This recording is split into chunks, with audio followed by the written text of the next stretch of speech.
in a position to employ more of our people, Mr. Speaker, in order to give us a sense of resilience and to deepen the economic independence and the competitiveness of this country. We cannot do that, and we have never been able to do those things without taking along, first of all, the people of Barbados who form the pool of labor. Because in every chapter of this country's history, the one indispensable part of the conversation, sir, has been the people of Barbados and the labor that they provide. Now, Mr. Speaker, sir, when we talk about the Seafarers Bill, we are talking about maritime labor, and we're speaking about the people who work in the marine conditions of this country and who will work in the future in the marine environment that we are going to be building out. Now, let us also recognize that because we are not the shipbuilders of the world, and because we are not the part of the world which coordinates shipping lines, etc., we are not the drivers of industry globally, then the contribution that Barbados will almost inexorably have to make is being the supply state, or one of the supply states, for labor. And so therefore, with regard to maritime seafarers, Mr. Speaker, sir, there will be people from Barbados who will be drawn from that wide pool, that body of people who must give their work in the marine space. But we can't just send them into the marine space to work, Mr. Speaker, sir. There must be conditions of safety and there must be conditions of security of employment. In the same way that those conditions of safety and security operate in the terrestrial, the land-based part of Barbados. When I speak of security, Mr. Speaker, sir, in the maritime space, let me also say that one of the issues that this piece of legislation will speak to is the question of food security. You got people working on a ship. You have people working on an oil rig. You have people working on some other autonomous vessel plying its trade in Barbados waters, but they must be able to be properly provisioned so as not to be exploited. And it must be recognized, Mr. Speaker, that that is not what we would say on the street, a nene or poo-poo thing. That is a very real consideration, because even today, in long-standing sectors of the Barbados economy, there are those people who still have to fight up in order to get an adequate time to have lunch, or under contracts of employment, Mr. Speaker, sir, are still being told that the understanding with regard to breaks for their refreshment and so on are things that they must be confronting a challenge about. Now, Mr. Speaker, shipboard living is different to living in your house. And working conditions on board a vessel are different, sir, to working in the average place of employment in Barbados. And those things must also be subject to negotiation with trade unions. And so the legislation will speak, sir, to the power of opportunity of collective bargaining, etc. But where I'm most pleased about this legislation is with respect, sir, to the issue of standards that will be brought to bear in the labor environment of our marine space, and the level of training and the standards of training that must now be put in place as we empower, and not the word I use, Mr. Speaker, sir, as we empower and give opportunity, unprecedented opportunity, to the young people of Barbados who, as a result of this piece of legislation, will now be able to find sources of employment in a wide cross-section of areas of economic opportunity, whether it be on board cruise ships, whether it be on board oil rigs, whether it be on board supply vessels, etc., Mr. Speaker, sir. But that is now going to be treated to in the same way that we have historically had major unions in Barbados sitting down and having collective bargaining relationships with the hoteliers in this country, with the captains of industry in this country, Mr. Speaker, sir. This is now the new space where we have opportunity, not only for training, but also for certification. And that is valuable because, sir, if you have the certification, you then have the qualification, sir, that you can not only work here, but that you can go elsewhere across borders in order to give of your skills and the expertise that you are accumulating. And so, Mr. Speaker, sir, this piece of legislation really is about unleashing the pent-up potential of the future of Barbados, the people of Barbados. And so, Mr. Speaker, I begin by saying that I am particularly pleased about that. Now, I have on more than one occasion referenced oil rigs, and that is because, quite properly so, the legislation also speaks to the area of oil and gas exploration. And I want now to turn to the other piece of legislation which accompanies this, and that is the Maritime Areas Jurisdiction and Rights Bill of 2026. A cognate debate, we're dealing with both at the same time. And it is under that Maritime Areas Jurisdiction and Rights Bill, Mr. Speaker, sir, that we are looking at how we coordinate and how we regulate activities within the purview of coastal state control. And that is a mouthful of language. What basically it means is how we regulate the activities that are under the control of Barbados's coast and beyond our coast, Mr. Speaker, sir. And we've heard the honourable member who piloted this bill take us as far out as the exclusive economic zone, 200 miles, and onto the continental shelf. And that's, Mr. Speaker, sir, that is a concept that is now also complemented by another ongoing matter about which we cannot afford to remain silent during the course of this debate. Because again, the politics is not to be ignored that it is this government that for the first time, sir, brought to this country a way of zoning and mapping the ocean space around Barbados so as to have a marine spatial plan and to bring, sir, a sense of a strategic framework for the management of our marine resources, sir, and to remove the haphazard way that we have treated to our maritime space historically. And in case you have forgotten, Mr. Speaker, and I'm sure you have not, it would have been in and around January of 2023 that this country began a marine spatial plan exercise. And why did we do it, Mr. Speaker, sir? We had to do it because there was and still continues to be an urgent need for location of activity and location of types of activity. And if you think about the beaches when you were a little boy, sir, you ain't gonna go further than the beach. You see it.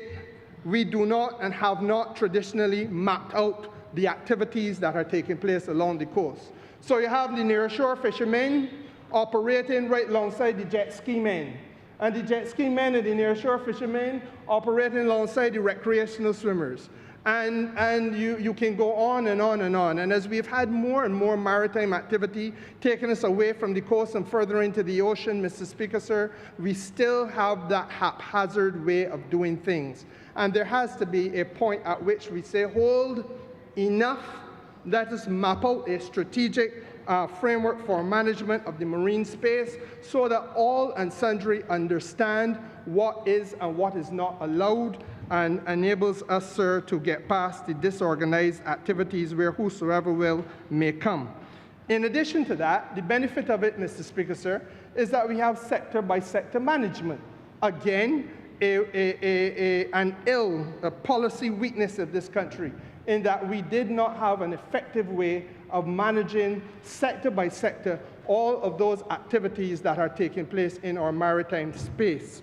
And of course, Mr. Speaker, sir, the net effect of this exercise would be that ultimately you end up with an integrated approach that balances economic growth on one hand with environmental protection and the protection of human beings on the other. And I think, Mr. Speaker, sir, it would be fair to say that the Honourable Member for St. Michael South and indeed the Honourable Member, where Adrian from? Christchurch, West Central, have spoken to these matters in their respective capacities as the ministers responsible for the maritime space, blue economy, whatever you may wish to call it, Mr. Speaker, sir. Now, as I said before, People like to talk about diversifying the economy, but they do not like to talk about the hard work that has to be done in order to put us in a position to have the economy diversified. So by having these various pieces of legislation and the initiative like maritime spatial planning, Mr. Speaker, sir, you then have the infrastructure in place that allows you now to come to the economic activity, because we have a modernized economy. We accept that Barbados's marine space is 425 times the size of our terrestrial or land space. And so therefore, sir, we are not only planning a Barbados of 166 square miles, we are planning a Barbados of economic activity and economic opportunity and employment opportunity 425 times the size of the 166 square miles, sir, that we now have. And so, Mr. Speaker, sir, in that modern economic structure, what then are some of the things that we can do? I want to begin, sir, with the discussion of oil and gas opportunity. And there are those who may raise an eyebrow and say, but they're going back in the ocean, but the oil and gas, we thought they ain't bothering with that. And the reality is, Mr. Speaker, sir, we had a long time reflecting on the nature of the opportunities which present themselves to this country. We at no stage will turn our face away from the ambition towards moving as swiftly as possible to being 100% fossil fuel free as an economy and relying on renewable energy, having an economy driven by renewable energy, Mr. Speaker, sir. And the obvious reasons for doing that is because that gives us energy independence. We don't have to be holding our bellies in woe every time a noise breaks out in the Persian Gulf, as is now the case, and every day you have to be peeping at the world reports on oil prices to see what next coming down the chute, or with trepidation you turn on CNN to see what somebody did to some other country, and the consequences for Barbados may or may not be. If you're generating your own energy, you don't have to do that. You emancipate yourself from those shackles. Then, Mr. Speaker, sir, you have the competitiveness of the country, because by removing the middlemen associated with oil production and importation, et cetera, then, Mr. Speaker, sir, you just come to generating your power here in Barbados from your renewable sources here in Barbados, whether they be wind or sun, and then, Mr. Speaker, sir, you are in a position to more effectively, positively impact the cost of doing business and positively impact the cost of living, driving the cost of living down, making life easier for the people of Barbados and the people doing business in Barbados. And by no means least, Mr. Speaker, sir, it is environmentally more sanitary and salutary. And of course, sir, you get a lot more resilience for your country and economy if it is that you're going by way of renewables. So I am one who don't agree that it is a hoax. Others may feel it is that. But Mr. Speaker, sir, the reality is that there are still those out there who sing the tune, drill, baby, drill. There are still those out there who say to the world they want more oil and want more gas. There are still those out there who say that they are not transitioning at the same rate or with the same ambition that we do. And we do this, Mr. Speaker, sir, because we are on the cusp of climate change, and we understand that whenever you have a Category 3, Category 2 storm, Category 1, everybody in Barbados hold their breath in anticipation of what could happen, and heaven forbid it get higher up the category line, because then you don't know what on earth could take place. And so therefore, sir, every year we go through this and have always gone through it. Now, with regard to those folks who don't understand life the way we do, they still tell you that they want to have oil and gas and that they want to have it until the year 2050 and beyond. And Mr. Speaker, sir, if that's what they want to do, then there's obviously a market for those who wish to do that. Now we, sir, are told that because we have done substantial seismic studies and so on, and I'm going to come to that, that there is opportunity for us in that particular marketplace. So what has happened?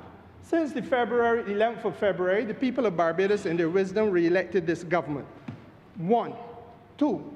As Minister responsible for energy, sir, I took to Cabinet a policy paper which reflected to the Cabinet the fact that it is now possible to have a mixed-use energy policy.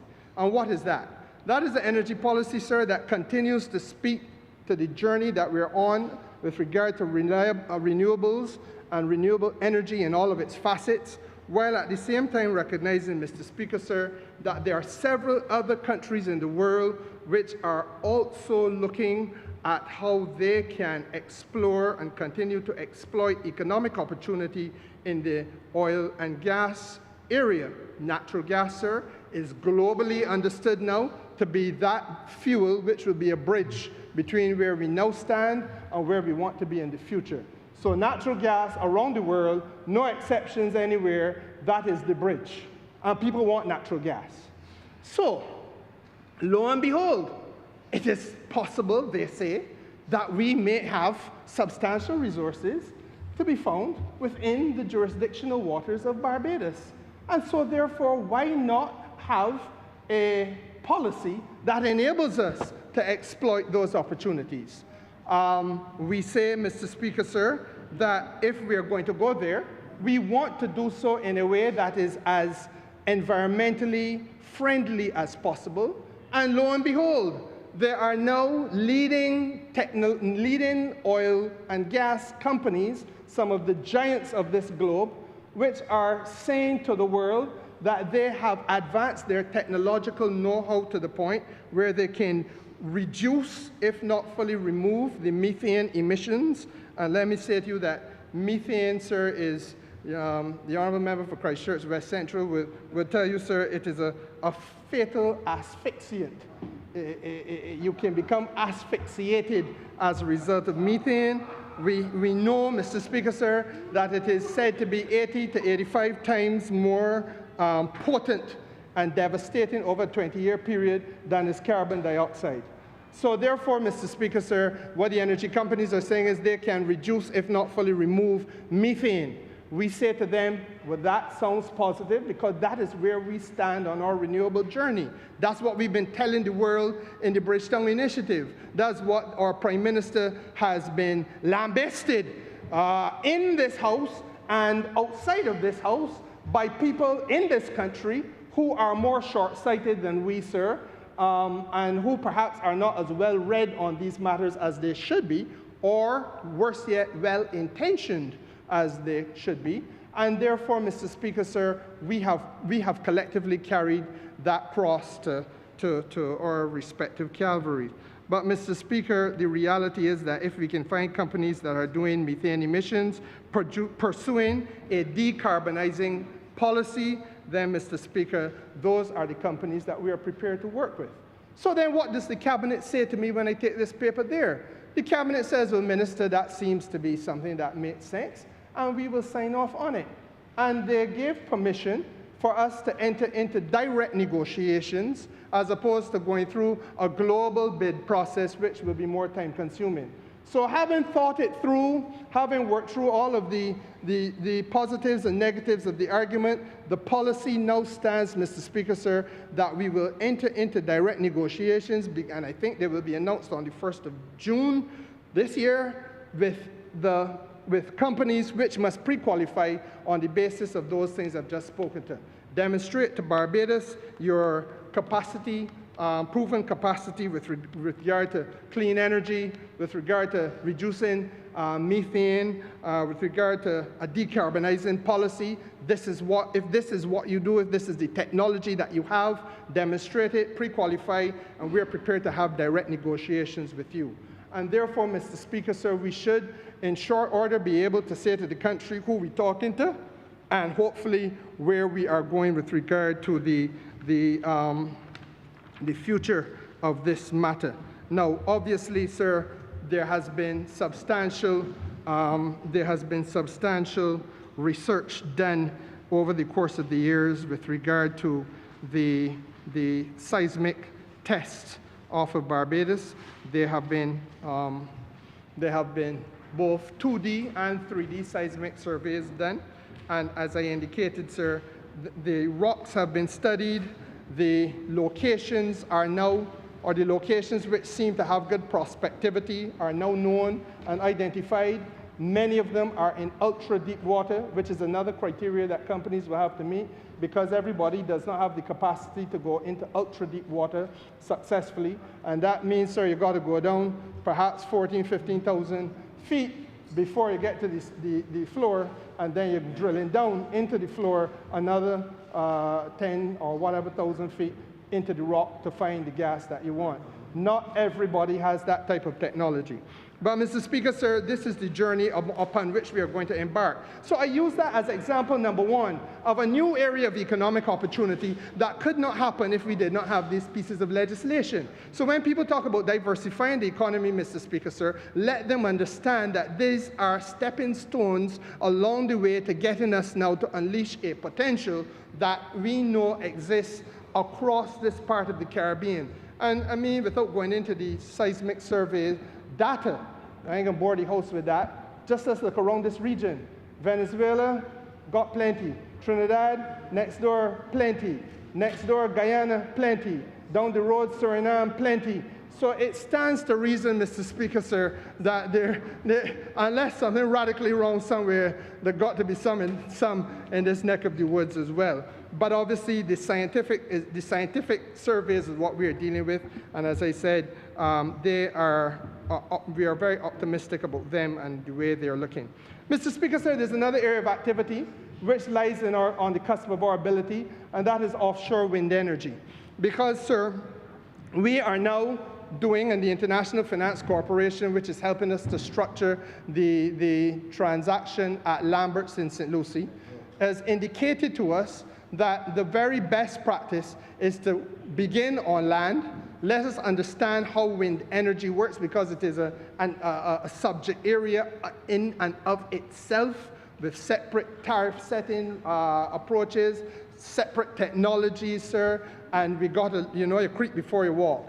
We are doing the investment at scale, at utility scale, at Lambert's, at utility scale. Those who know Barbados know that there is 1 megawatt already in Guinea in St. John, but that is not a utility scale investment.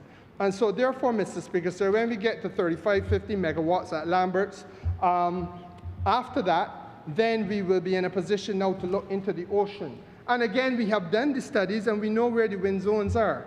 So the question would then be attracting the investment to use that ocean space delineated in the marine spatial plan that I've talked to you about, Mr. Speaker, sir, facilitated by the legislation that we are now debating, Mr. Speaker, sir, in order to have the economic thrust and impetus to take us for future investments in the tune of billions of dollars, with a B, into the ocean space, sir, for the generation of energy via offshore wind.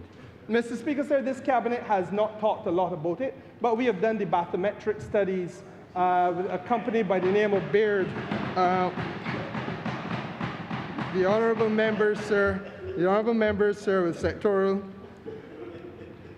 responsibility believe that the oversight minister does not follow them.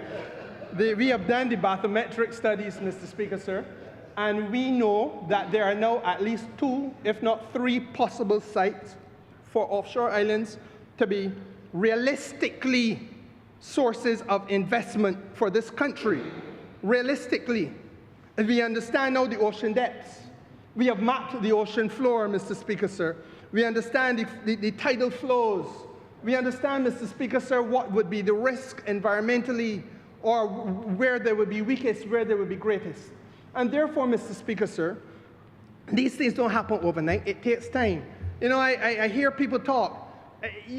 To give you an example, we talk about wind energy. Mr. Speaker, sir, you can't have a wind study in less than a year, because ideally, sir, you have to have a 2-year period where you have the mast up there to monitor the flow of the wind over that period of time. You can try to expedite it and do it in a year, but you can't. This is not fast food business.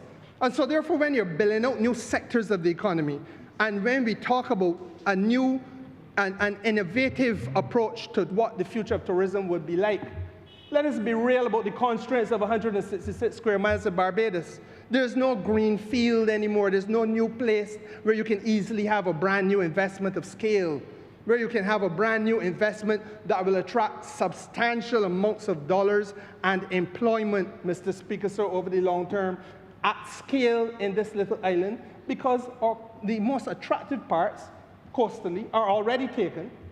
And, sir, we also have to balance the ecology and so on of the country so that even inland tourism is something, sir, that has now to compete against crucial issues like agriculture, crucial issues like housing, and several other sectoral interests as well. So that is why the offshore, that 425 times, that space 425 times the size of terrestrial Barbados becomes vitally important. And the studies now indicate to us where it is possible to make the kind of investment that we would like to see being made on offshore islands off of Barbados that will facilitate easy access to the mainland and easy access, Mr. Speaker, sir, to a brand new feature of recreation and tourism for Barbadian people to enjoy, while at the same time we are making ourselves even more appealing to the large and highly competitive tourism market that is out there. Well, Mr. Speaker, sir, there's obviously limited time. I want to speak very briefly to another matter that arises out of this legislation, and that is something that is called biological diversity in areas beyond the national jurisdiction.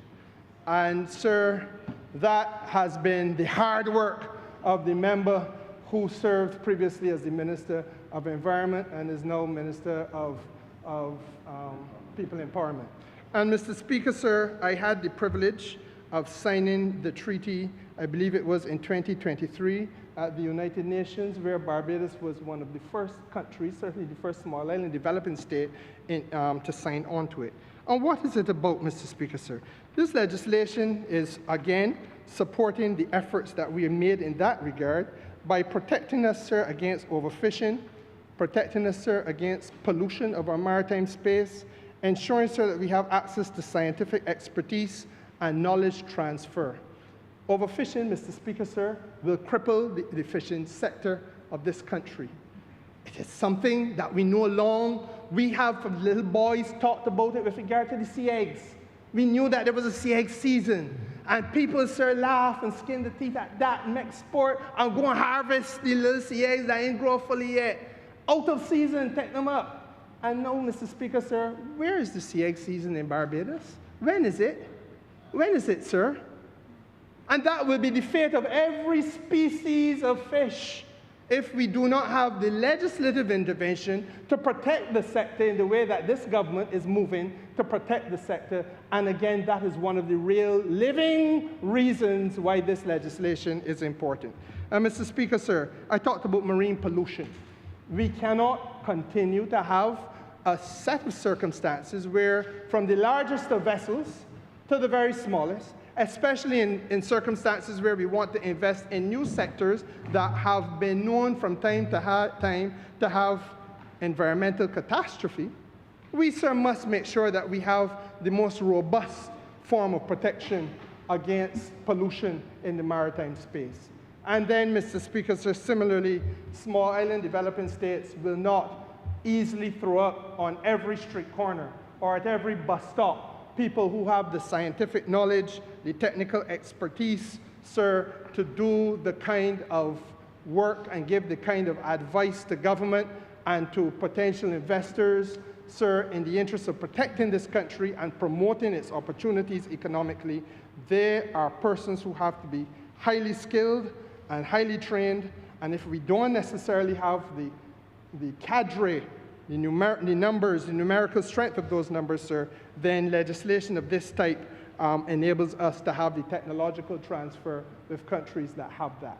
And I will not belabor that point any further, because if my friend, the Honourable Member for Christchurch West Central, wishes to speak, I know without any doubt that he will be speaking on that matter. And so, Mr. Speaker, sir, it brings me to the last issue I wanted to touch on, and it was the question raised. I noted the joy in the voice of the Honourable Member who piloted this bill when he talked about the synergy between the maritime sector and space, S-P-A-C-E, as in the outer realms, sir. of the hemisphere. Not the hemisphere, of the, what was it? Hydrosphere. Now, Mr. Speaker, sir, we have to be very real. You know, people will poo-poo the idea that Barbados could be involved in space research. Let us remember 1962. Let us remember a scientist by the name of Dr. Jerry Bull, Gerrybull. And Mr. Speaker, sir, Dr. Bull did some research here, sir, on a 16-inch naval cannon, which came to be known as the harp gun. The remnants of the harp gun are still to be found at Paragon, Mr. Speaker, sir, behind the Paragon headquarters of the Paragon base of the Defense Force. And those members who served in cadets or anything of that nature, sir, will have had to run past them all mornings, as certainly I did very, very frequently, so you know where it is. And Mr. Speaker, sir, that gun would have shot missiles 112 miles to the edge of outer space in 1962. So that we, sir, have had a long history of connectivity between this little rock and that type of research. Now, unfortunately, the history is sordid because Dr. Bull, a good friend of the then Prime Minister, or Premier of Barbados, subsequent Prime Minister, the Right Excellent Harold Barra, he, sir, got himself in confusion with using that research in order to sell illegal arms against the United Nations embargo, and those arms were sold to the apartheid nation of South Africa. So that when people over there like to talk about poor black people, what they should also talk about is their sordid history with regard to the way in which that government found itself in partnership with people who did terrible things against the poorest of black people and the most struggling and vulnerable in that apartheid regime in South Africa.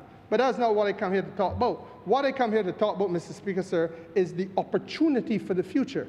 And that this legislation we are talking about today, Mr. Speaker, sir, embraces and anticipates further types of investment that not, and again, let us be very clear, that should not again be done without the proper safeguards and guardrails to look out for the interests of the ordinary Barbadian. The member who sits to my left, the learned Attorney General of Barbados, serves a constituency known as Christchurch East, where everybody who is over the age of 60 will tell you, if they live in Christchurch East, that they had experience of the house. If the house was a wall house, its foundations, sir, in some cases cracked, the windows shattered. All of that was the fallout of the use of the harp gun. And there is nobody who could tell you in Christchurch East that they were compensated by the government of Barbados either.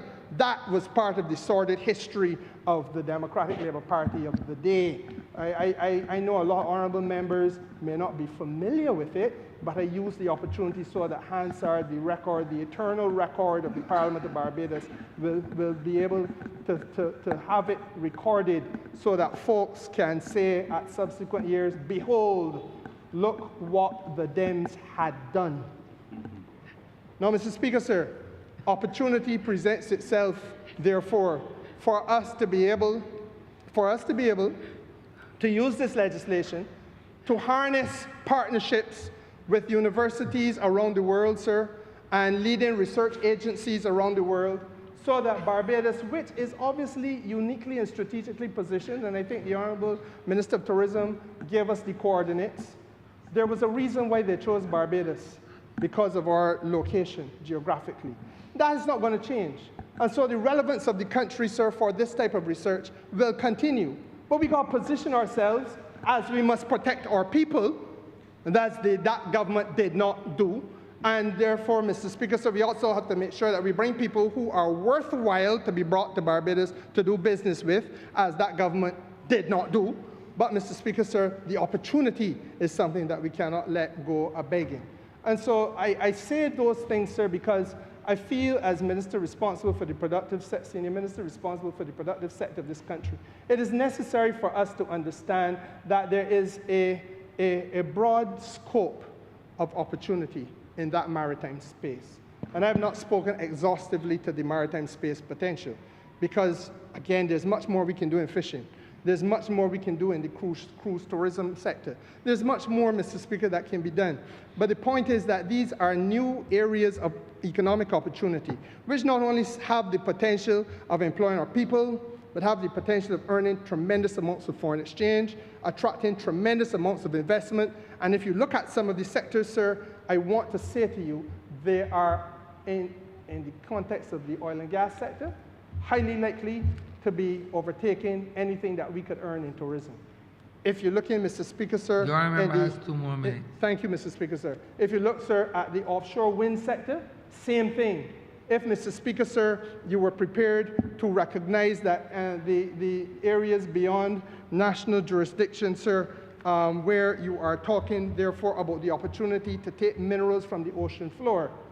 Some of those minerals, sir, are the very things that are now driving the global economy. And what we must be able to do, sir, is to be able to get there, to collect or harvest in an environmentally safe and sensible way, and locate ourselves as part of that chain of production that is earning so much for so many other countries. And therefore, Mr. Speaker, sir, again, creating a door of opportunity economically for Barbados. So as I said at the beginning, I am thrilled to be part of a government which at this time has brought legislative infrastructure such as this that will facilitate transformation of an economic nature, facilitate an impetus towards growth and development, the likes of which, sir, we have not seen in recent decades. And Mr. Speaker, sir, help us turn that chapter towards being less reliant solely on the tourism and related sectors, but, sir, to be able to now branch off into several new areas of economic activity and therefore capture the fullest possible potential of the people of this country. I'm obliged to you, sir. Honourable Member St. Peter. Thank you very much, Mr. Speaker. I rise to contribute to this debate, cognate debate on the Maritime Areas Jurisdiction and Rights Bill, as well as the Seafarers Bill. And I rise to do that from a particular perspective. Now, I have the honor to be the Member of Parliament for St. Peter, and since people are no longer going to Sunday school,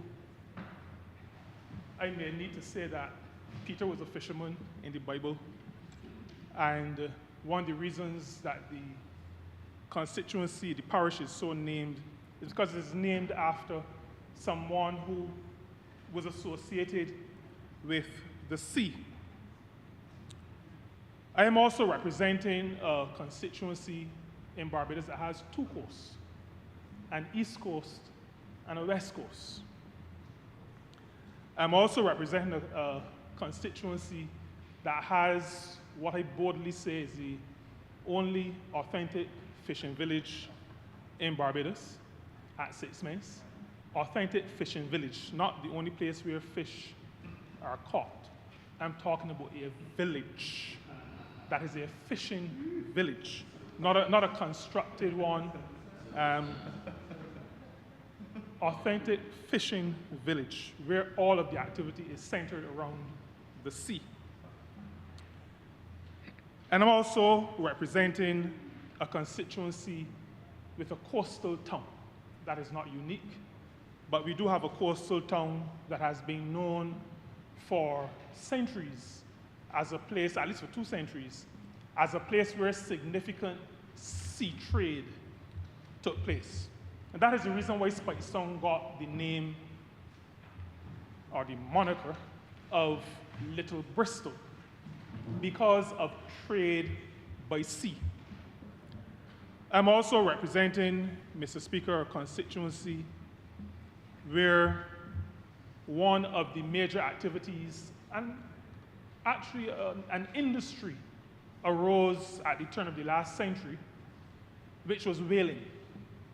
So there's lots related to the sea that causes me to want to intervene in this debate and to say from the outset that I'm happy to be able to lend my voice, but also my support to these two bills.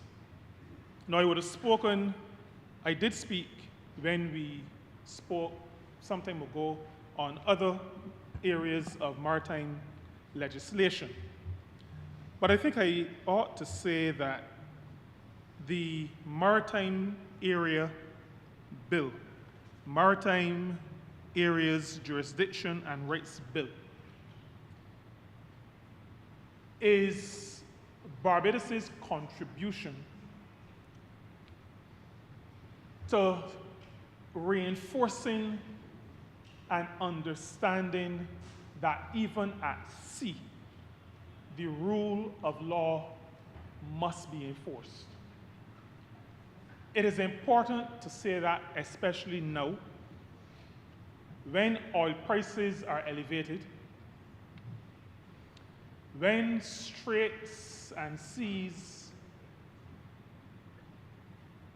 and the news surrounding those straits and seas remind us of what we heard about growing up about Sir Francis Drake, about the gentleman that Sam Lawrence is what. Mr. Speaker, this piece of legislation is important, coming as it does from a very small country. But we've always been known to stand up for principle, stand up for right. And I think it is important that we say not just to this chamber and not just to this country, but that we use this opportunity to say to the world that even on the high seas, there must be rule of law. You cannot be blowing up people on the high seas. You cannot be restricting traffic on the high seas. And we are saying this not to agitate anybody, not to irritate anybody, but because a small state can only properly survive in a situation where there's a rule of law. That is how small people, small countries, vulnerable groups, that is how we survive rule of law. And this bill, the Maritime Areas Jurisdiction and Rights Bill, is Barbados' contribution at this very appropriate time to say to the world, we must have rule of law. It cannot be anything goes. It cannot be just that the strongest survive. We must operate, if we believe that we are in some civilized era, we must operate according to the rule of law. Now, Mr. Speaker, you would not be surprised if my focus in this debate, though, relates to the Seafarers legislation. This bill, all 300 plus pages, and I said to the officer who drafted the instructions and who sometimes, as my predecessor as Member of Parliament would say, sometimes humbugged me to make sure that comments were received. Significant work went into this, and I think we ought to recognize and commend. I commend the officer. I also commend her minister at the time, the Honourable Member for St. Michael's South, who did significant work to move this matter forward. Now, at this point, I should say that seafaring, working in that sector, offers significant opportunities for Barbadians. But, Mr. Speaker, that is not new. And I remember when the Honourable Member for St. Michael's South was the minister responsible, we always joked that it was very interesting that the Member of Parliament for a place that produced so many seafarers was actually involved in driving this matter from the policy level.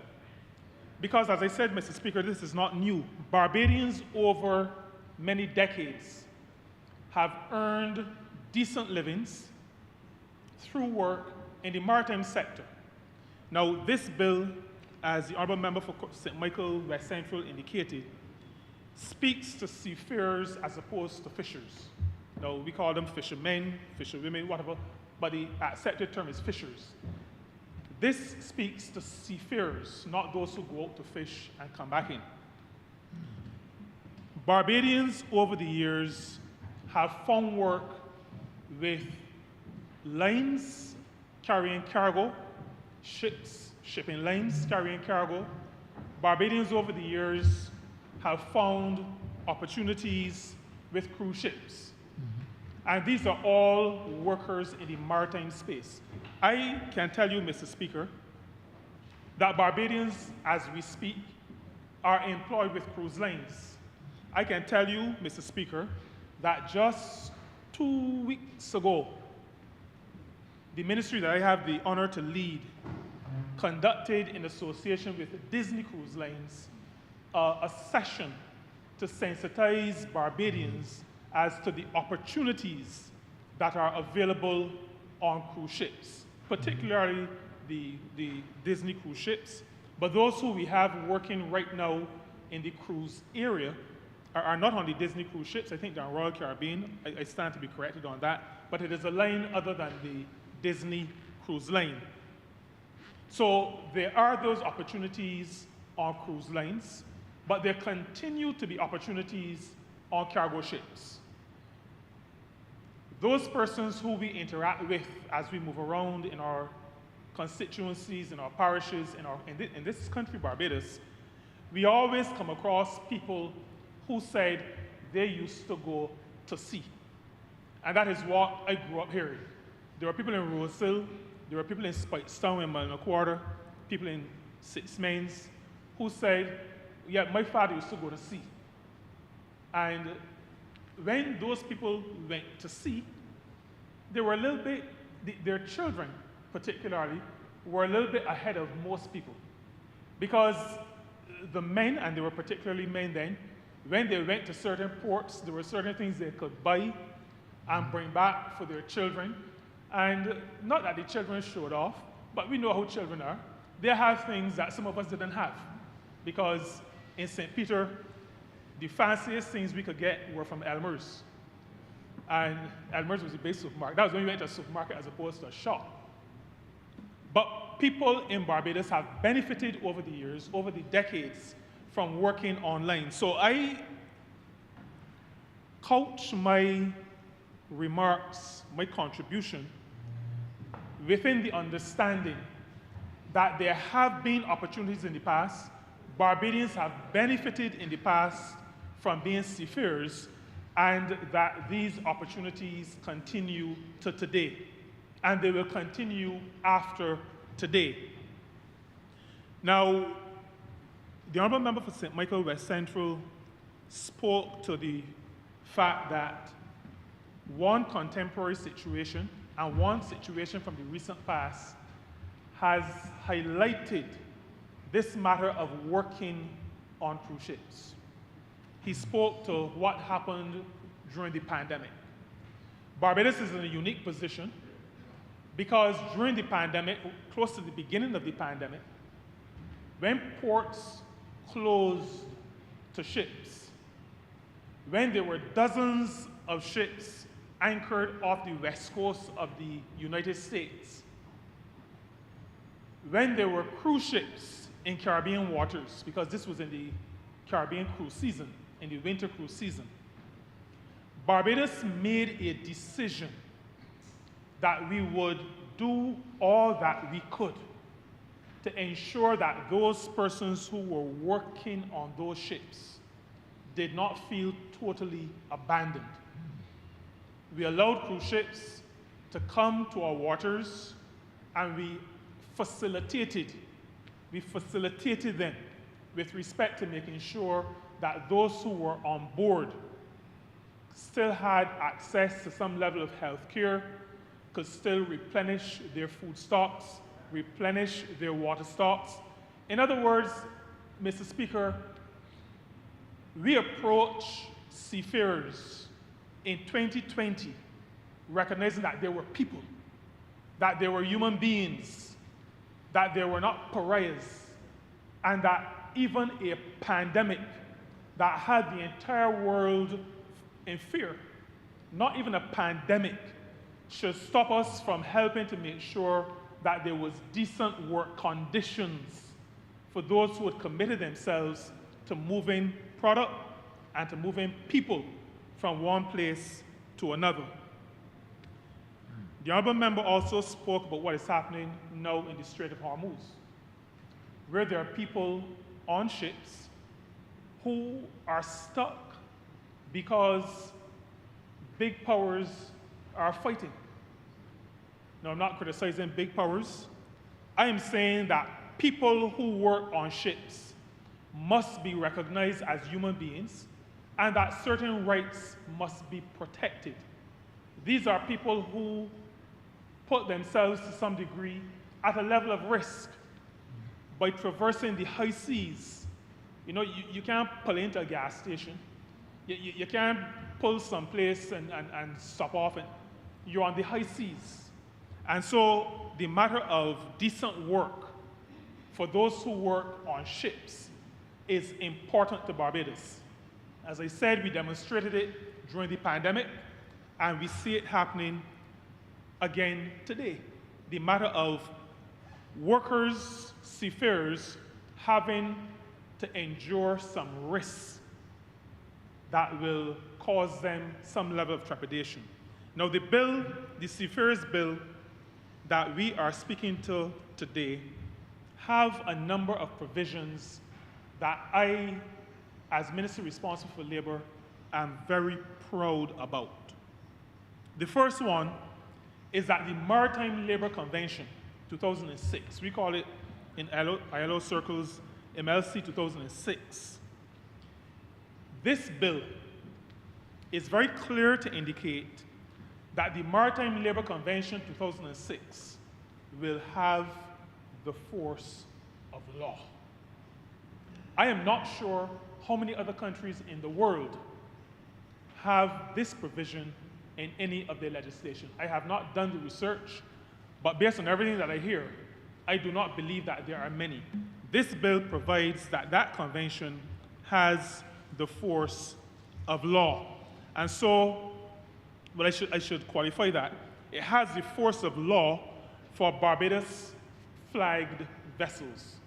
That's an important qualifier to make because we don't have jurisdiction over everybody, but we do have over those ships that carry our flag, or that I should say legitimately carry our flag.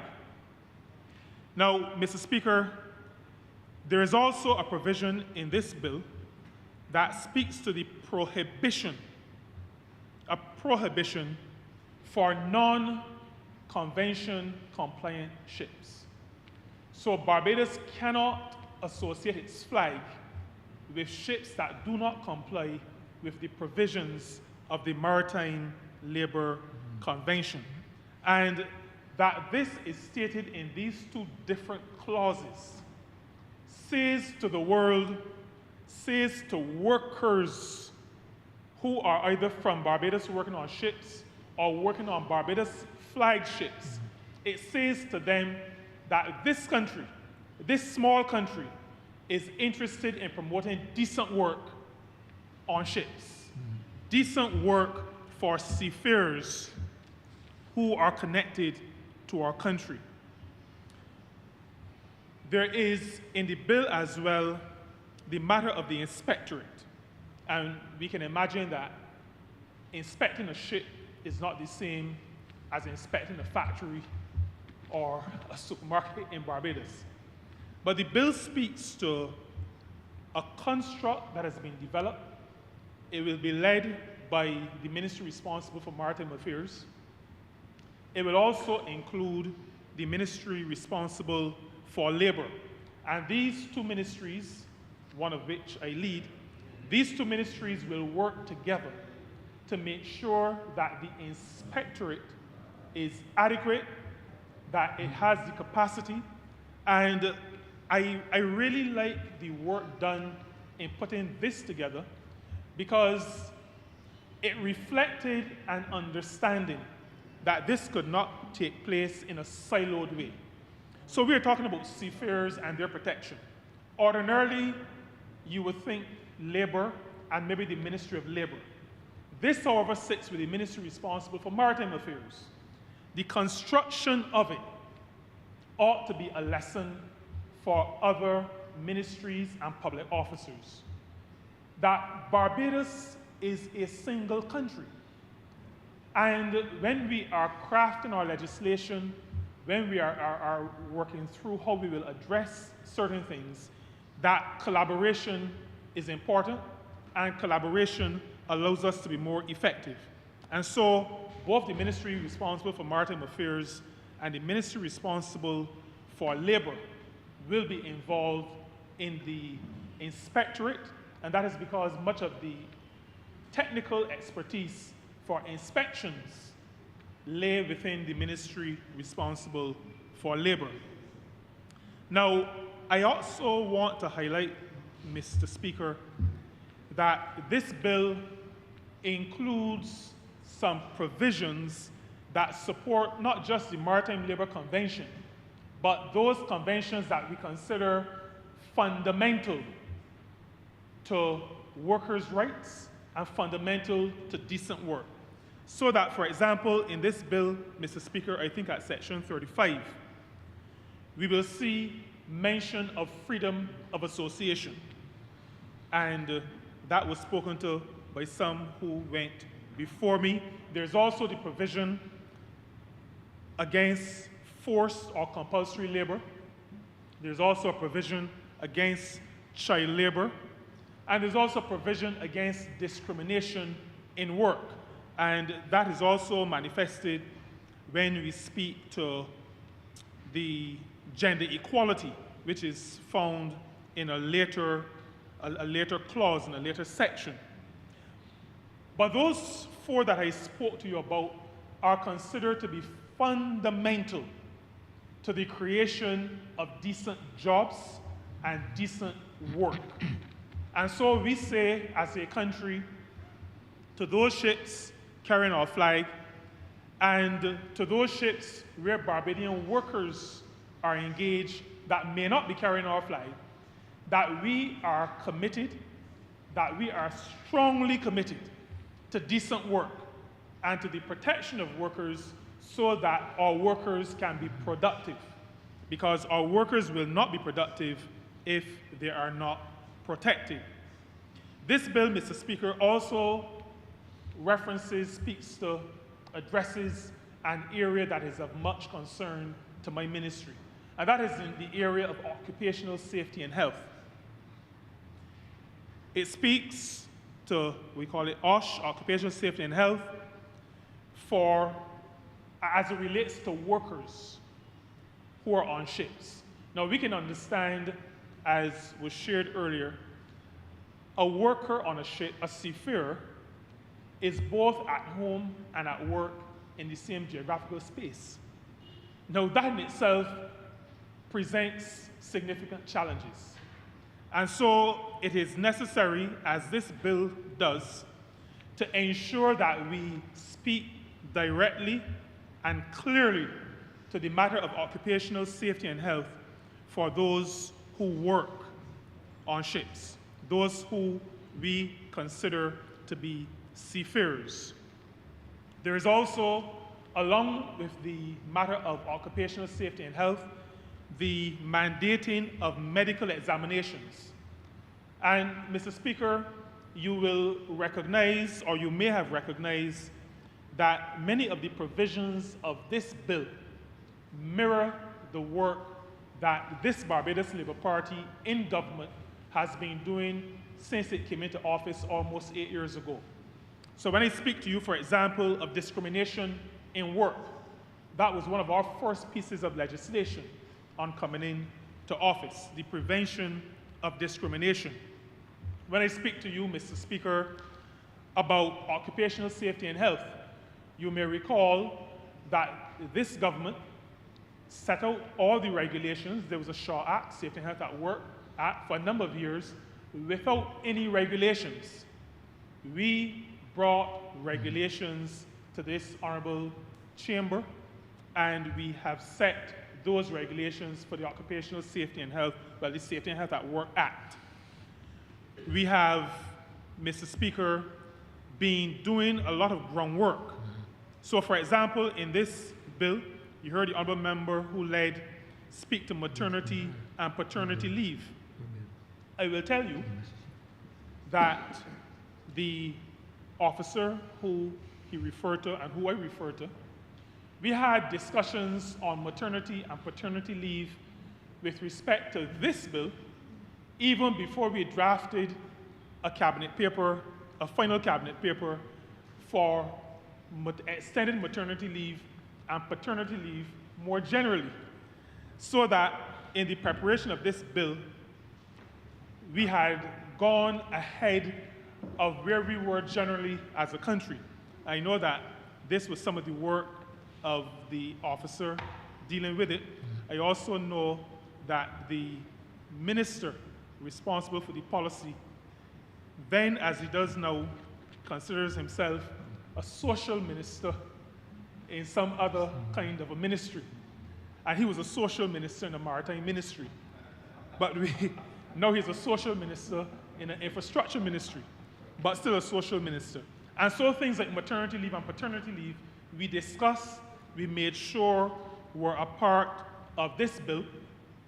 But when I say we, I'm talking about the ministry took the lead, but our comments were in full support. And I could probably say that the inclusion here helped to push us in the Ministry of Labour a bit, so that we have this bill, which speaks to an extended maternity leave, it speaks to paternity leave, and it goes a little further than the national situation because it does not impose a threshold, at least not an upper threshold, not in the same way that ours could be interpreted to do, but it recognizes that persons at sea are also in a slightly different situation to those of us who are working terrestrially.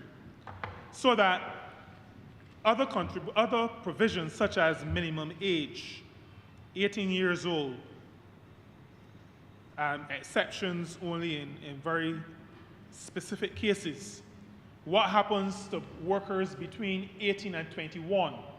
Between 18 and 21, there have to be certain breaks after, for example, I think 15 minutes after 2 hours of work, and certain stipulations that recognize that work as a seafarer is not ordinary work. It is demanding work, and so it requires some additional safeguards.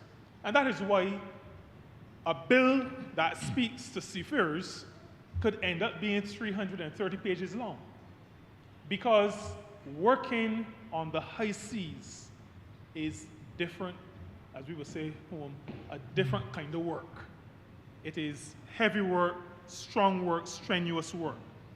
No night work for people under the age of 21. I was speaking earlier about the matter of medical examinations. And these medical examinations are, you must have an examination at the beginning, but every 2 years. And this mirrors to some degree what we have done, Mr. Speaker, with respect to those who work in petrol stations. Also recognized to be a different kind of work. You're pumping gas, I've said that in this honorable chamber before, you're inhaling fumes, almost for an entire 8-hour shift. And so it is understood that in order to protect that worker, medical tests are necessary. There's a long section of the various tests that seafarers are to undergo. But again, like I said, it reflects the fact that in our regulations that spoke to occupational safety and health, as a government, we made sure that those who worked in petrol stations are entitled to a full medical examination every year at no cost to them. That is what we have done as a government with respect to workers at petrol stations, and that is similar to what is included here for seafarers. Medical exams at the beginning, and then every 2 years. Now, there's something that I want to say, that I have to say before I take my seat. There's a section that speaks to seafarers' identity documents. But the component of that clause that I want to emphasize is that you cannot get those documents, the documents that speak to your authenticity, without having first registered for national insurance with the National Insurance and Social Security Service under the National Insurance Scheme. There is also a provision for ensuring that Social Security contributions are maintained for Barbadians working on ships and for Barbadians working on ships and on flagged vessels, so that the matter of making sure that social protection is in place. Social protection meaning Social Security in this context. That is included as well in this bill. And I say, Mr. Speaker, that is one of the great provisions, so that we do not have situations as we had in the past, where some of our forebears went to sea, earned decent money at sea, were able to raise children, build houses, but sometimes in their toilet years did not have that Social Security income. This bill speaks to righting that wrong, if we may call it that, or closing that gap, sorting out what the lawyers sometimes call a lacuna, so that the matter of making sure that our seafarers, if they are to get those documents, are registered and compliant with Social Security, the National Insurance Scheme, that is written in, built in to this piece of legislation. The legislation also speaks to collective bargaining. It speaks to the protection of wages. It is really, Mr. Speaker, a very good bill as it relates to worker protection. It is a bill that allows a worker, a Barbadian worker in the seafaring industry, to be able to work understanding that his or her country is committed to decent work and committed to making sure that their conditions can be considered decent. That allows them to be productive. That allows them to contribute to the business, to the company that they're working for. It allows them to maximize their input and to be considered really top-class workers, as we know Barbadians can be. The final thing I want to speak to, and it causes me to circle back a little bit to what happened during COVID, what is happening now in the Middle East, particularly in the Gulf of Oman, Strait of Hormuz, in that area, the matter of repatriation. During COVID, many seafarers were left stranded on the high seas. People died by suicide.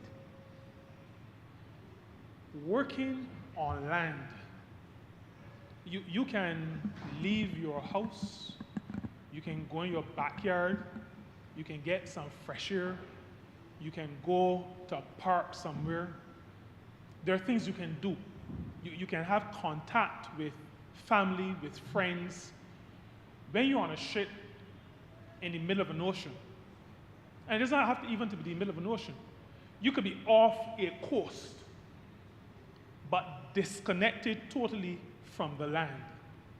It puts you in a different mental space. And so the matter of repatriation, and this is in one of the later provisions, I think section 146, somewhere around there, and following on. This matter of repatriation is an important one. The provision in this bill allows us not necessarily to do the impossible. Because if a person is stranded on a ship somewhere, it may not be possible to send somebody for them in a speedboat. And in the Caribbean, in recent times, that may not even be a wise thing, because you may not be asked what you're doing with the speedboat. But once you're in a speedboat, then you may get a video online that shows an explosion. But what the provision does do is that it signals to those who employ our people that we are not messing around with this. If you look at some of the penalties for not adhering to the provisions of the bill, you will see some numbers that go up in 300,000 and 700,000, numbers that I only see on paper. But it signals that we are serious and that we are prepared to enforce the rights of our workers. And so, Mr. Speaker, I believe even as we thought that that kind of situation we had gone past after we left COVID, the current situation tells us that this bill is right on time. It is still timely, even though between 2020 and now, we had not had situations or major situations where people were stranded on ships. The fact that we are including the need, necessity, obligation to repatriate workers says that we respect our workers, that we value their labor, that we value their contribution, that we recognize peculiar circumstances, such as the circumstances that would be if you are working on a ship, and that we are prepared to use the law to ensure that our workers are not mistreated. And so, Mr. Speaker, it is really my honor to be able to support these two bills that we are addressing in cognate debate, the Maritime Areas Jurisdiction and Rights Bill, but more particularly the Seafarers Bill. I think it is a modern piece of legislation. When it becomes legislation, it will be a modern piece of legislation. I believe that it speaks very directly to what my ministry understands as the twin sides of the coin, protection and production. I believe, Mr. Speaker, and I'm convinced that it speaks to the idea of decent work and that it recognizes the humanity of our people.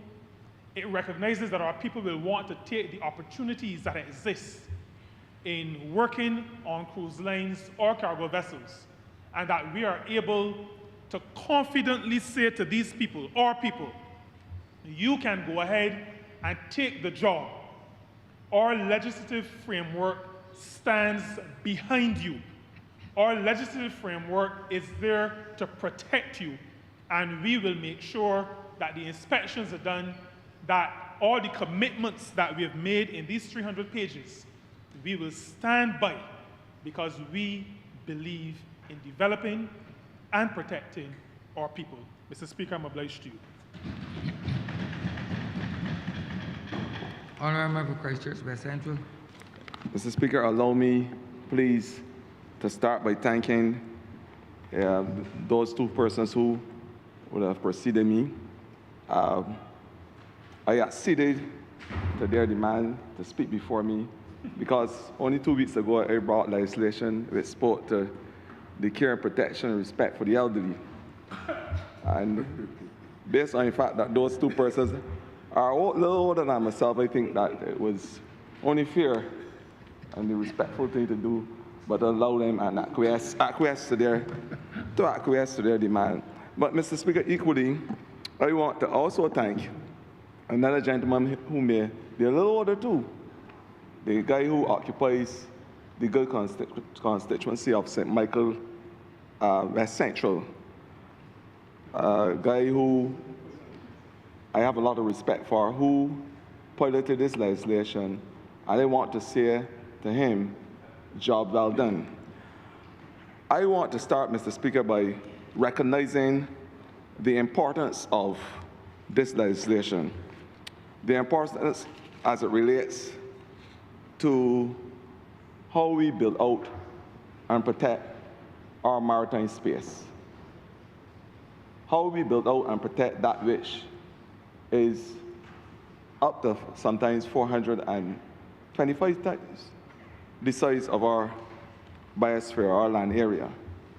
And to say to the minister that the legislation that he has been inundating this honourable chamber with since he took up office, I want to say to him that we are thankful for the efforts and the efforts of your ministry, those officers who work assiduously to ensure that we recognize that that space, which is 430 times the size of our land space, can equally bring 430 more benefits to this country. I want to say, Mr. Speaker, that the center of my conversation will be dealing with three aspects of this legislation. Firstly, I want to look at the space that we are talking about and the way how those spaces are demarcated for the full benefits of not only Barbadians, but those who operate in our maritime waters and our boundaries. And then to look at the environmental impacts that would ensure that we have the legislation in place to protect. Of course, Mr. Speaker, and lastly, which is very important to my heart, our biological diversity beyond our national jurisdiction. Mr. Speaker, the legislation would have spoken to our contiguous zone, that zone which is about 24 nautical miles or so above our terrestrial space. The zone which he said in legislation must be protected, that what happens in terms of the international policy framework, what happens in terms of trade, that space must come and collide itself in a special way with the legislation so that we can protect and ensure that we build out that particular area. Our EEZ, alluded to over the years, 200 nautical miles within our boundaries. And it speaks to an area where we have said in previous legislation, again, must be protected in terms of environmental, marine, and obviously the protection from trade, especially what we would call illegal or inadvertent trade. Mr. Speaker, and lastly, the continental shelf, that drop-off area, which would be far beyond what we see in terms of our visual scope as the horizontal line. Those areas, Mr. Speaker, how this legislation impacts those areas is a very important part of the discussion and the discussion going forward, because we have said as a government, and the legislation buttress that which we have alluded to in terms of ensuring that these three areas are protected for what they are worth, and so that not only Barbadians but every single person across the dimension can benefit and respect those particular areas. Mr. Speaker, we would have heard the Member of Parliament for St. James Central when he elucidated about the marine spatial plan and the fact that with our debt-for-nature swap, that landmark swap that gave us the financial elbow room and the wherewithal to be able to advance a marine spatial plan with about $15 million US over a 5 to 7 year period. A plan which seeks to demarcate our ocean, the 200 nautical miles, the exclusive economic zone, into areas for full benefit.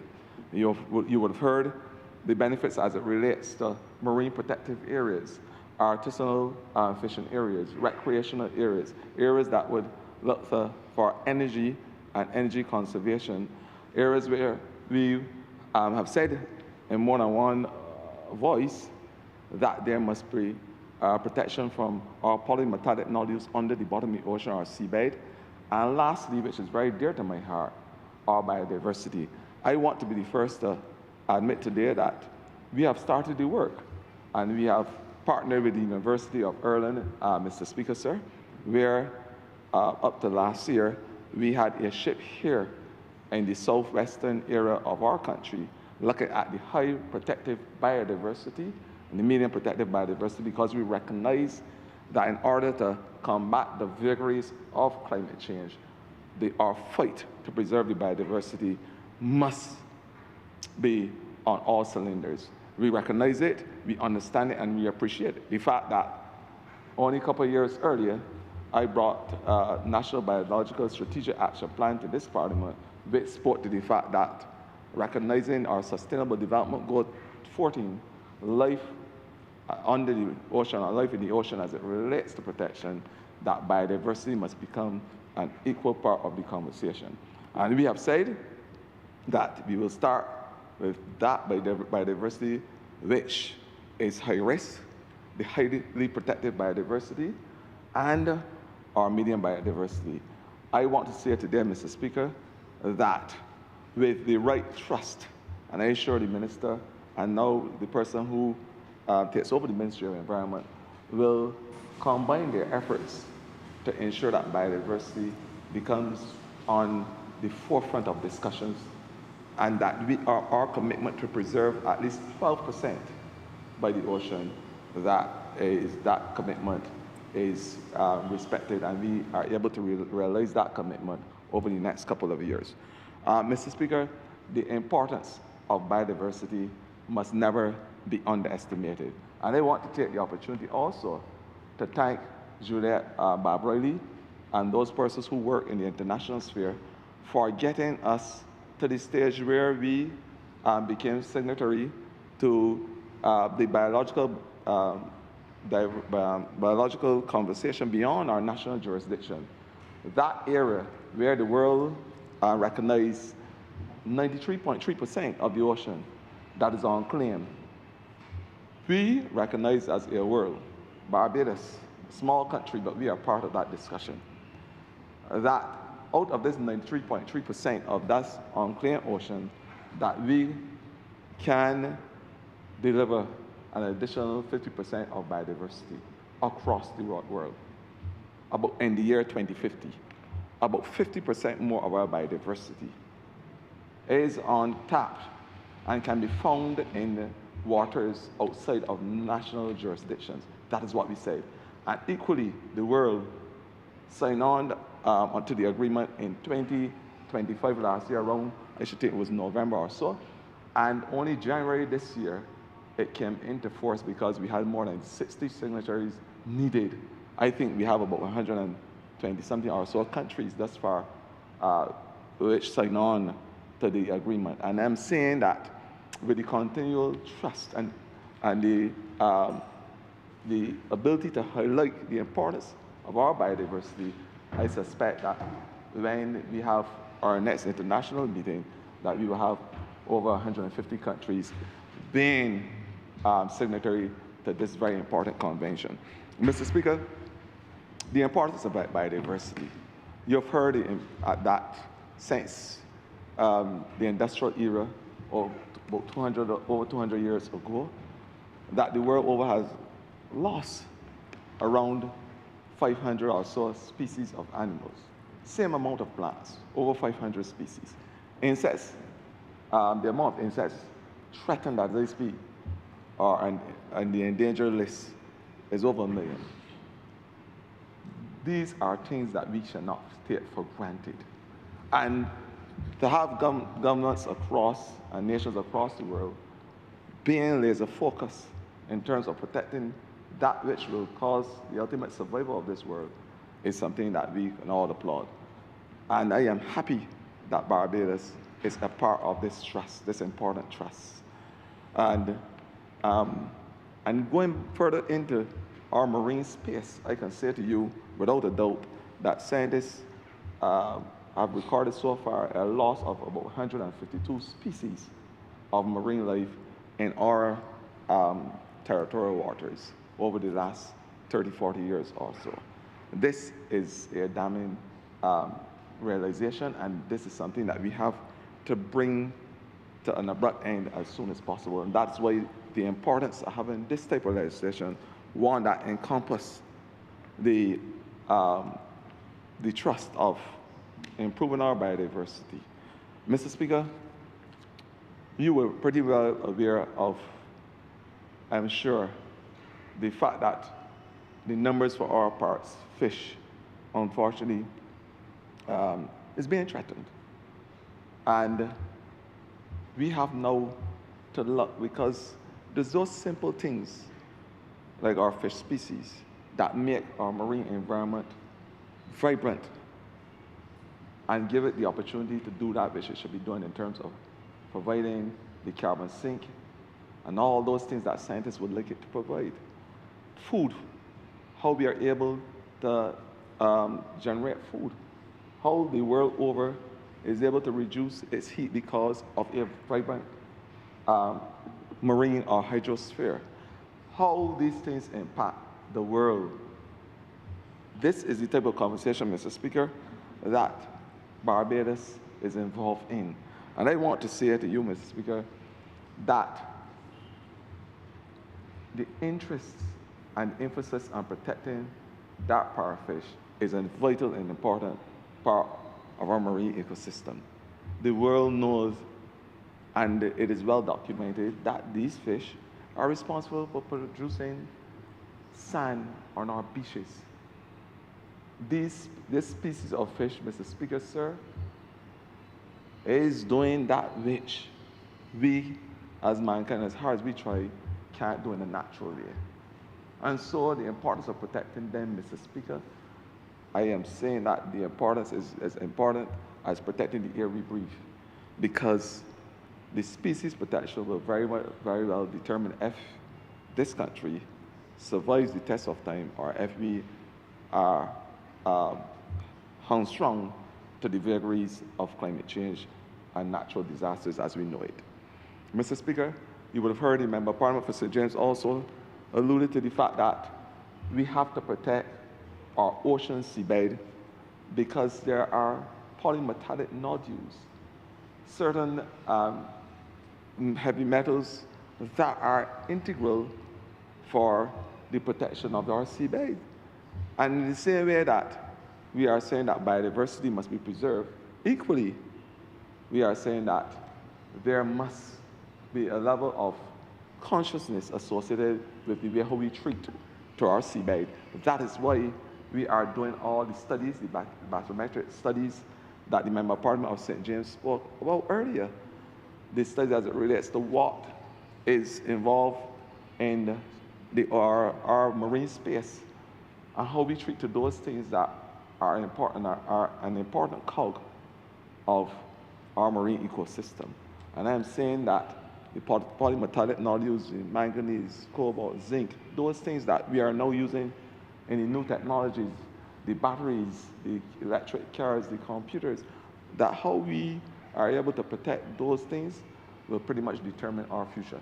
So this legislation that speaks to the regulation of even what happens in our ocean floor is very important legislation, because we must be able to protect those polymetallic nodules as well, and to say to the world that they have an important function and role. These things in the ocean, they come by happenstance. They were created for a specific purpose, and so we must be able to respect and treat to these things in a manner that fits into the marine ecosystem. And I want to say that research is there to show that the sediments of these nodules are able to attract carbon dioxide in a special way. You've heard about ocean acidification. Reason being is the excessive carbon dioxide that is sequestered by the ocean and acidifies it.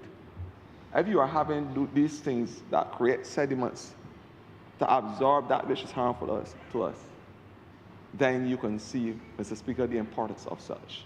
They're able to form structures on the bottom of the ocean. The ocean, 30,000, 35,000 feet sometimes below what we will see with our eyes or our naked eyes, is soft mud, Mr. Speaker, sir. And when you're looking at habitats, we have certain species of lobster and animals living deep under the ocean, sand sharks, etc., that live and are able to survive some interesting temperatures.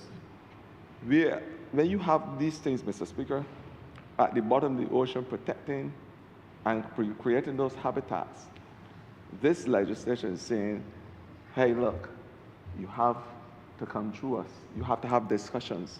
There must be a scientific approval. There must be the bathymetric studies that the Member of Parliament of St. James Central spoke to. There must be critical scientific analysis before we give you the go-ahead. And recognizing, of course, that Barbados is rich in terms of our reefs and our biodiversity, that we must be able to protect our intellectual property rights. And that is where the legislation is here. The lawyers would say, as yourself, Mr. Speaker, and I see you nodding, that there must be temporal scope. I may not understand, because I'm not as lettered in law like yourself, but temporal scope, as far as I understand, means that there must be recourse, legal recourse, if persons tend to do things that they're not supposed to do within the corridors of our seabed. I am saying to you, Mr. Speaker, this is important legislation that seeks to bring order. You would have heard earlier the Member of Parliament for St. Michael's West Central. Sometimes they almost call it Christchurch West Central because he operates in the envelopes of St. Michael. I operate in the fulcrum of Christchurch. So we are mirroring in some way or the other. Some people say we are short together, and we went to the same alma mater, where we went to school at the same school that says as its axiom, fear God, think clean, and aim high. And I'm sure that he has aimed to the stars and to the bottom of the ocean to bring this legislation here.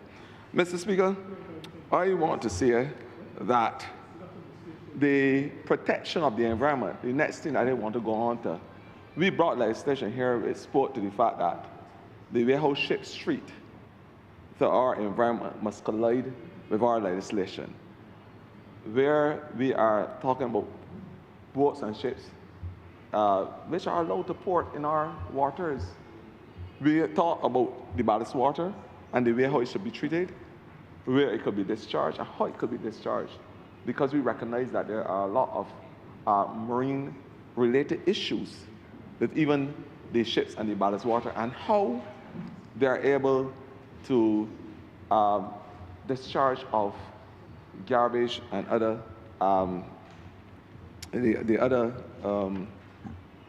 things that would be considered waste. Mr. Speaker, our Environmental Protection Department works closely with our port to ensure that waste and other products that are allowed to be discharged, that they follow the international guidelines, because we take environmental protection of our marine environment very seriously. And it's not only the protection of the marine environment in terms of chemical and waste pollution, but we look at also how we can prevent migratory species from entering our waters, because that, again, speaks to the micromanagement and the important management of our marine environment, which is very important to the survival of our marine space. We have said that in previous legislation that mariculture must be allowed to be a vibrant and important part of anything we do in the sea. And this legislation, because it speaks to the demarcations and the marine spatial plan, allows for areas that we can use to build the mariculture industry for not only our locals, but allow much needed for exchange. And the Minister of Labour will also say to me that it gives Barbadians the opportunity to be part of a new dynamic labour market, the mariculture space. Mr. Speaker, this legislation is fulsome in its remit. And it allows us as a small island developing state not only to be able to be protected from the vagaries of climate change as we know it and the existential threats, but of course, it gives us the wherewithal to protect us from practices that may not align itself with our legislation and what we expect as it relates to our maritime space. Mr. Speaker, I just want to go on to one additional thing, because when we are talking about pollution and we are talking about protecting our maritime space, we must talk about the invasive species that we see, because that is a very important part of the discussion and how we working with partner countries, because we operate eastern of the Caribbean, but there are other countries that are western, central, that have relationships, maritime relationships with our country, whether it's trade, whether it is what happens in terms of the movement of flora, fauna, phytoplankton, plankton, all those small microorganisms, how those things impact across our waters, even beyond our continental shelf. And I just want to say, Mr. Speaker, there is a Grinch that has seeked to create havoc across our waters, and that Grinch is the sargassum seaweed, as Barbadians would know. And Mr. Speaker, how we are able to treat it, because we are now looking at mechanisms with other countries to be able to boom and to allow for the ability to trap this sargassum in a way that countries can work together to prevent its unfortunate invasion. And Mr. Speaker, when we talk about maritime protection, environmental protection, there was a school of thought that as far as the Sargasso and Atlantic Sea and the Atlantic Ocean, that the algae as we know it, the sargassum as we know it, that the proliferation was caused because of an inundation of chemicals into the water supply. And when you're talking about legislation that seeks to protect the ocean space from inundation of certain chemicals, salts and various chemicals, we are trying to prevent things like the sargassum from happening, the metamorphosis of that which was normal. But I often ask the question, if not for sargassum, what would be happening to this country, this world? Because what we found in terms of our testing, and it goes back to the importance of having legislation to protect us from pollution of our ocean space. Had not for sargassum, Mr. Speaker, the ocean would be inundated and further inundated with all these chemicals.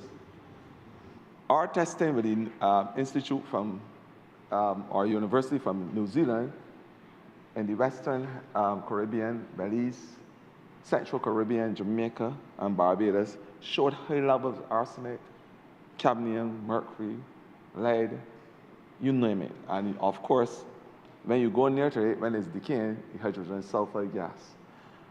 Mr. Speaker, these things, they arrive in the ocean from the stratosphere like a chicken licking episode. It came because of pollution, because of maladaptive practices, what the scientists will call the anthropogenic behaviors of mankind. And that is why this legislation is there to protect a lot of this pollution and the chemical influx that we are getting into waters. So when you are seeing this excessive growth of algae in the ocean, the algae that floats, and we call it sargassum, I recognize that it is a big threat to our marine space. We are partly responsible because we recognize that the sargassum is just taking up that which is in the ocean. So the question for us, because we also know that the ocean is unique in its behaviors. and it only reacts by negative feedback mechanism.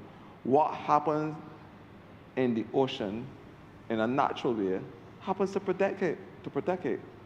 We inundate our ocean with a lot of chemicals, with a lot of pollution, and the reaction is that we are producing now a large seaweed that is absorbing. It has the sequester ability like nothing else in the ocean.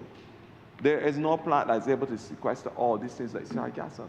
So sargassum is basically clean the ocean. Unfortunately, when it gets to our shore, it is rotten, it's decaying, and it provides not only a health hazard, but an environmental hazard. That's the unfortunate thing. But what it is doing is that it is cleaning the ocean for all these harmful things because the test results identify it. So it is providing us with a cleaning mechanism. Unfortunately, when it comes to shore, it becomes a health hazard. So I'm saying, Mr. Speaker, these are the things that naturally happen within our ocean. And what scientists realized over the last couple of months is that it's not only the pollution from in the water in terms of what is happening across the ocean space, but from the atmosphere itself, because of the climate change and the extra nitrogen in the atmosphere, that the sargassum is also sequestering nitrogen from the atmosphere, taking it out of the atmosphere and causing it to proliferate and grow. So it is clearing not only the sea, it's clearing the atmosphere as well. But unfortunately, when it decays, it becomes a hazard. Mr. Speaker, I just said all that to say that how we treat to our environment, our marine space, will pretty much determine our fate. And when nature reacts, because it has to react in a negative, with a negative feedback mechanism, or way to control that which is happening harmfully to it, sometimes we feel the adverse effects of it. But that's just nature trying to heal itself. The perfect example is just what I just gave in terms of the sargassum. But the legislation speaks to the fact that what is happening in terms of pollution, once this legislation passes the test of time, that we will have more control of our EEZ, we have control of our contiguous zone, and of course, our continental shelf, which is the drop-off from that which we would see in terms of our visual score or as the horizontal space. Mr. Speaker, I endorse this legislation. I'm saying to the Member of Parliament for St. Michael, West Central, that he is on the right track and that to continue to bring legislation, because I told him the other day that I don't think that there is no single Minister of Tourism and International Transport who has brought legislation to bear and the significance of the legislation as he has. And I am saying to him to continue, because fearing God, thinking clean, and aiming high doesn't come as a whimsical experience. It's one that is lived in the trenches of Richmond Gap University. Mr. Speaker, I want to end by saying that the sea and the ocean space, once it is treated with the respect and given the resources that it needs and the legislation equally, that it can, once it is allowed to, it can stir the heart. A good, clean ocean that is doing what it's supposed to do can stir the heart. My heart is beating in all four chambers. It can inspire the imagination. I assure the Member of Parliament for St. Michael, West Central, has his imagination not only set in terms of our EEZ and our contiguous and continental zones, but the imagination far beyond Barbados, where we can say to the rest of the world, come and be part of something that we have legislated that can do good not only for our country, but equally for your country. And of course, it can bring, with a good, clean ocean doing what it's supposed to do, it can bring joy, Mr. Speaker, to the soul including your soul, Mr. Speaker, which I know is rested firmly in the essence of the hydrosphere. Mr. Speaker, I'm obliged.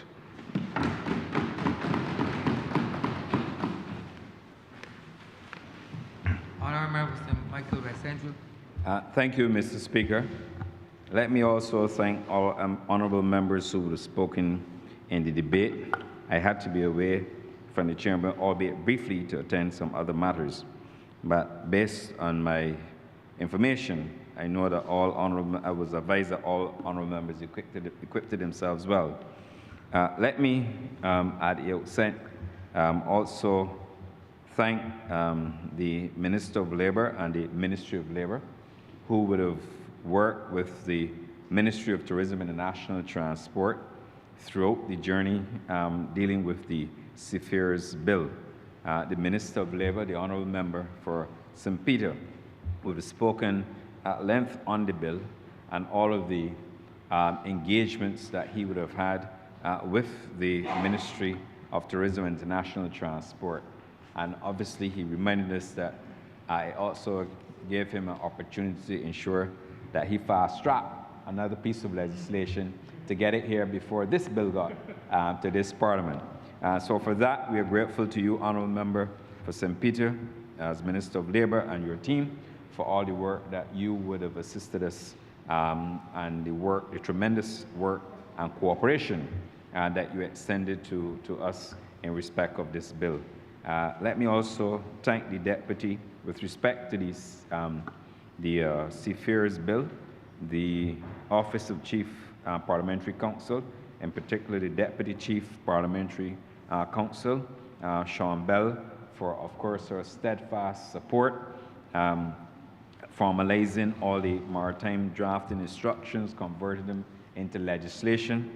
When the legislation gets here, it looks very simple, but of course it takes a lot of time, and sometimes I marvel when I see legislation, 200 pages, 1,000 pages, how they get it done. So we have to extend our thanks to them. I've already thanked also and express our gratitude to the Senior Parliamentary Counsel, Rhea Drakes, who also worked with us very closely, along with Sean Bell and the office in respect of the Maritime Affairs Jurisdiction Bill.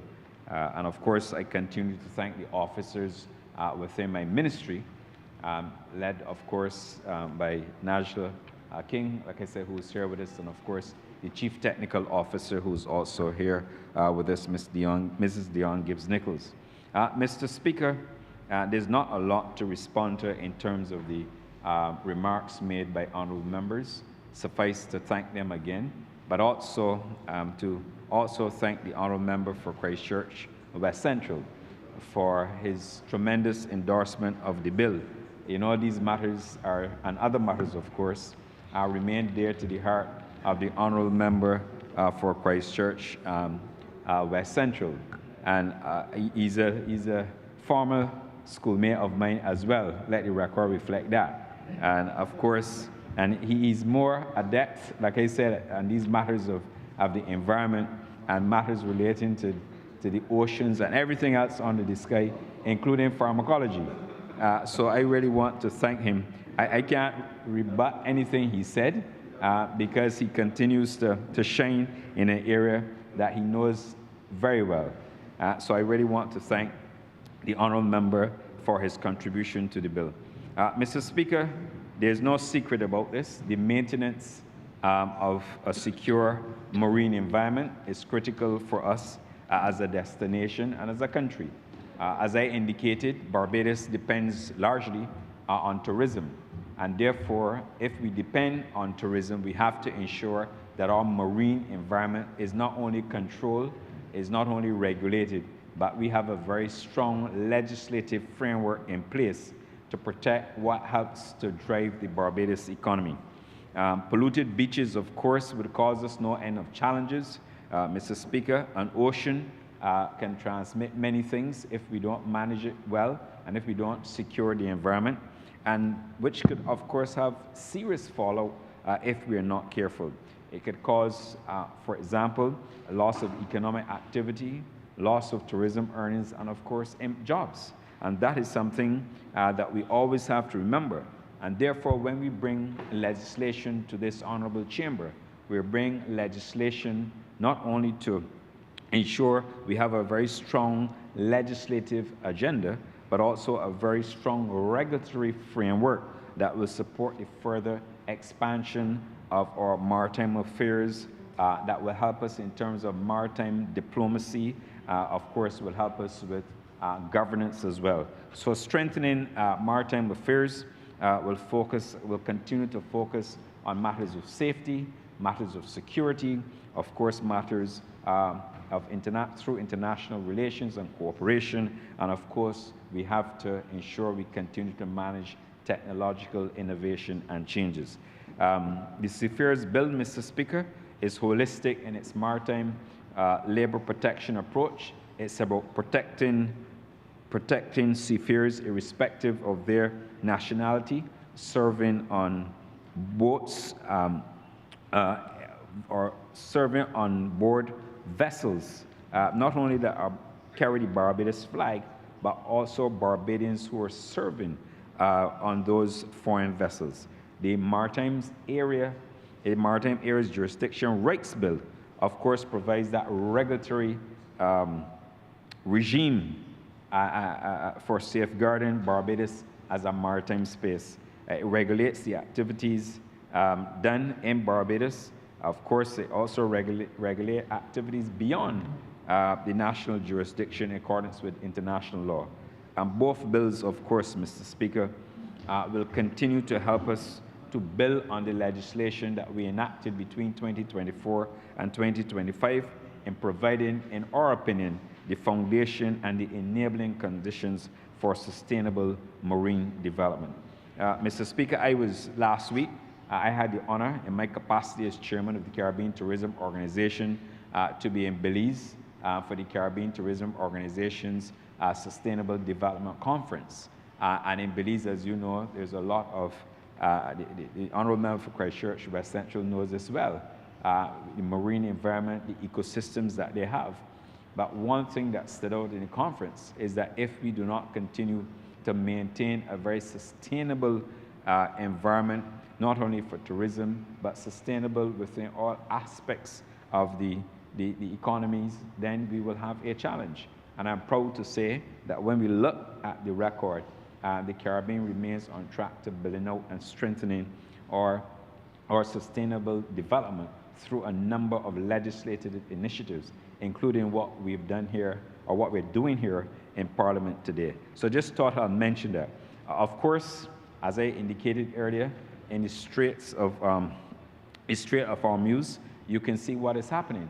I've been advised that you have perhaps over 20,000 seafarers in the area for approximately 69 days, and maybe tomorrow it becomes the 70th day, where they now have, under all conditions that will necessarily contribute not only to food rationing, but could potentially contribute to all sorts of problems. So we have to be mindful, and therefore in crafting the bill, I think, and I use that as an example because it is important that we recognize the significance of what we're doing here today, even addressing the issues of a pandemic and what should be done in the pandemic and what we will, of course, allow within our territorial waters. So, Mr. Speaker, on that note, I again want to thank all those officers who were involved and members who spoke in the debate. I always make the point, I'm not an expert in these matters.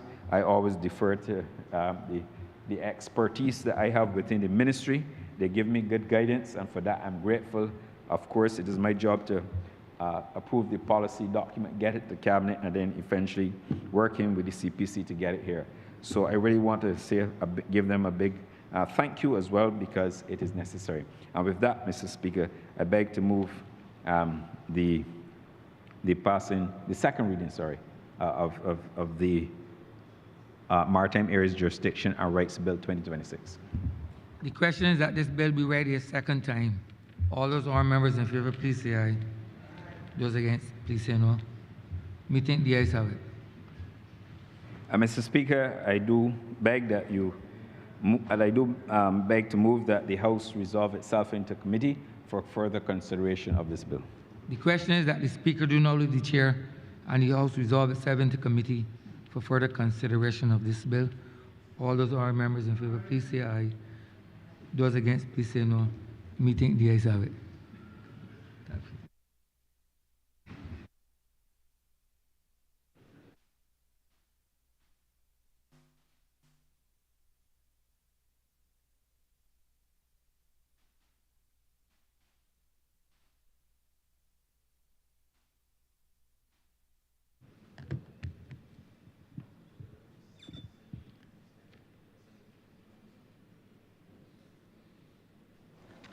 This Honourable House is now in committee. Mr. Chairman, permission to call the bill in parts. Permission granted. Part 1, clauses 1 through 4. Mr. Chairman, I beg that Part 1, clauses 1 to 4 stand part. The question is that Part 1, clauses 1 to 4 stand part. All honourable members in favour, say aye. Honourable members against, say no. Methinks the ayes have it. Part 2, clauses 5 to 14. Mr. Chairman, I beg to move that Part 2, clauses 5 to 13 stand part. 14. Part. Question is that Part 2, clauses 5 to 14 stand part. All honourable members in favour, say aye. Honourable members against, say no. Methinks the ayes have it. Part 3, clauses 15 to 21. Mr. Chairman, I beg to move that Part 3, clauses 15 to 21 stand part. The question is that Part 3, clauses 15 to 21 stand part. All honourable members in favour, say aye. Honourable members against, say no. Methinks the ayes have it. Part 4, clauses 22 to 50. Mr. Chairman, I beg that Part 4, clauses 22 to 50 stand part. The question is that Part 4, clauses 22 to 50 stand part. All honourable members in favour, say aye. Honourable members against, say no. Methinks the ayes have it. Part 5, clauses 51 to 64. Mr. Chairman, I beg that Part 5, clauses 51 to 64 stand part. The question is that Part 5, clauses 51 to 64 stand part. All honourable members in favour, say aye. Honourable members against, say no. Methinks the ayes have it. Part 6, clauses 65 to 81. Mr. Chairman, I beg that Part 6, clauses 65 to 81 stand part. The question is that Part 6, clauses 65 to 81 stand part. All honourable members in favour, say aye. Honourable members against, say no. Methinks the ayes have it. Part 7, clauses 82 to 89. Mr. Chairman, I beg that Part 7, clauses 82 to 89 stand part. The question is that Part 7, clauses 82 to 89 stand part. All honourable members in favour, say aye. Honourable members against, say no. Methinks the ayes have it. Part 8, clauses 90 to 106.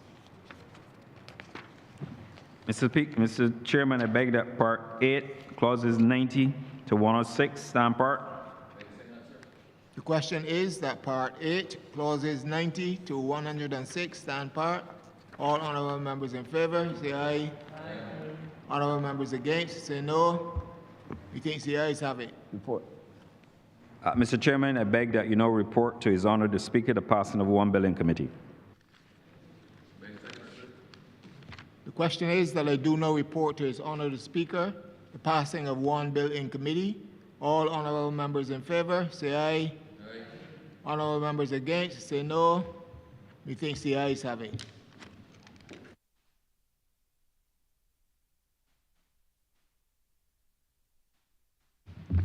The chairman of committees has reported the passing of one bill in committee. Honourable Member St. Michael West Central. Mr. Chairman, I beg that the bill be read a third time.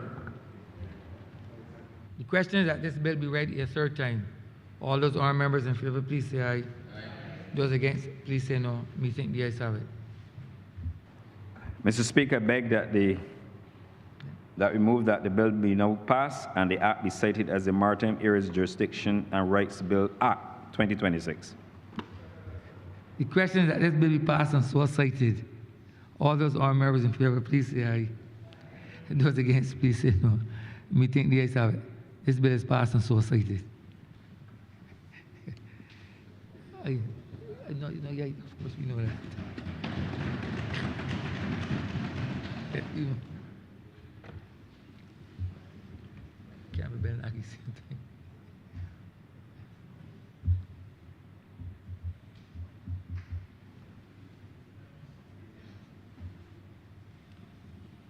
Seafarers.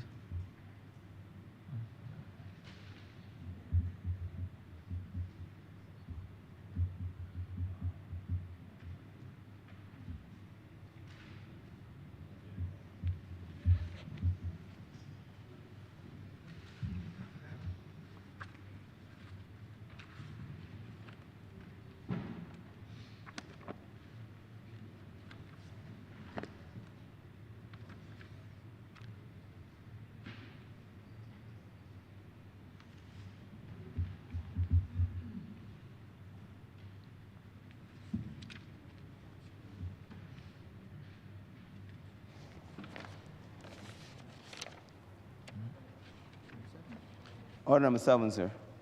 In the name of the Honourable Minister of Tourism and International Transport, to move the second reading of the Seafarers Bill 2026. Honourable Member St. Michael West Central. Mr. Speaker, I beg that the bill be read a second time. The question is that the bill be read a second time. All those honourable members in favour, please say aye. Those against, please say no. Me think the ayes have it. Mr. Speaker, I beg that the House do not resolve itself into committee for further consideration of the bill. The question is that the House resolve itself into committee for further consideration of this bill. All those honourable members in favour, please say aye.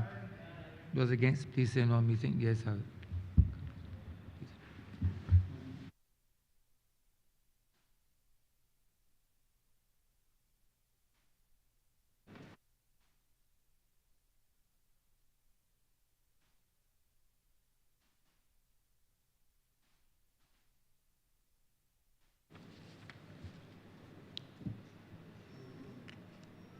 The House is now in committee.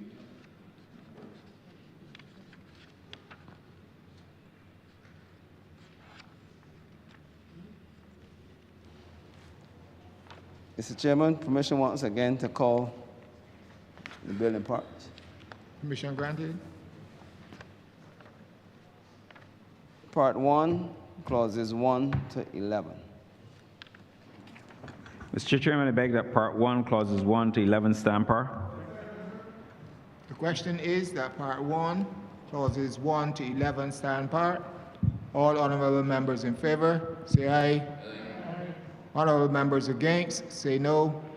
Methinks the ayes have it.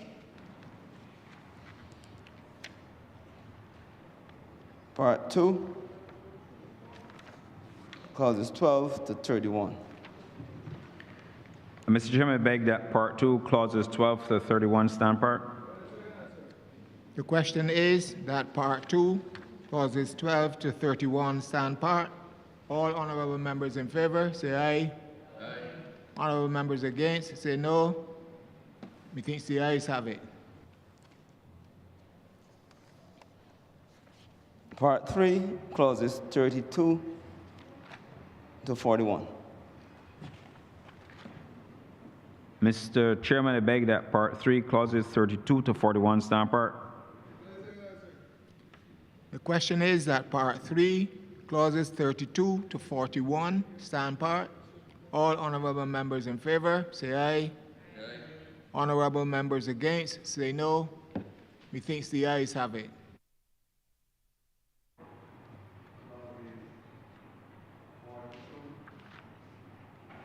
Part 4, clauses 42 to 78.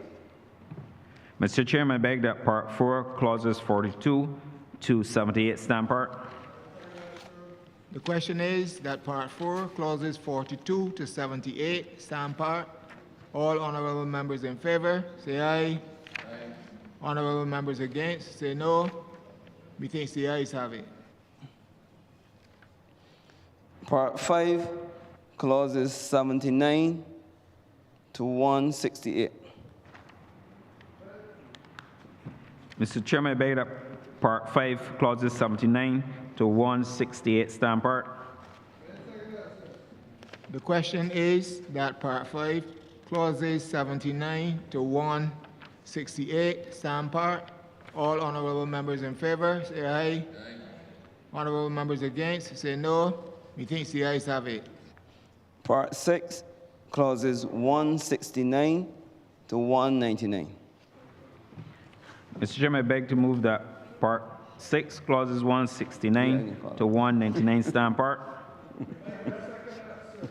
The question is that Part 6, clauses 169 to 199 stand part. All honourable members in favour, say aye. Honourable members against, say no. Methinks the ayes have it. Part 7, clauses 200 to 218. Mr. Chairman, I beg that Part 7, clauses 200 to 218 stand part. The question is that Part 7, clauses 200 to 218 stand part. All honourable members in favour, say aye. Honourable members against, say no. Methinks the ayes have it. Part 8, clauses 219 to 254. Mr. Chairman, I beg that Part 8, clauses 219 to 254 stand part. The question is that Part 8, clauses 219 to 254 stand part. All honourable members in favour, say aye. Honourable members against, say no. Methinks the ayes have it. Part 9, clauses 255 to 258. Mr. Chairman, I beg that Part 9, clauses 255 to 258 stand part. The question is that Part 9, clauses 255 to 258 stand part. All honourable members in favour, say aye. Honourable members against, say no. Methinks the ayes have it. Part 10, clauses 259 to 276. Mr. Chairman, I beg that Part 10, clauses 259 to 276 stand part. The question is that Part 10, clauses 259 to 276 stand part. All honourable members in favour, say aye. Honourable members against, say no. Methinks the ayes have it. Part 11, clauses 277 to 283. I beg that Part 11, clauses 277 to 283 stand part. The question is that Part 11, clauses 277 to 283 stand part. All honourable members in favour, say aye. Honourable members against, say no. Methinks the ayes have it. Part 12, clauses 284 to 290. Mr. Chairman, I beg that Part 12, clauses 284 to 290 stand part. The question is that Part 11, clauses 284 to 290 stand part. All honourable members in favour, say aye. Honourable members against, say no. Methinks the ayes have it. Part 13, clauses 291 to 304. Mr. Chairman, I beg that Part 13, clauses 291 to 304 stand part.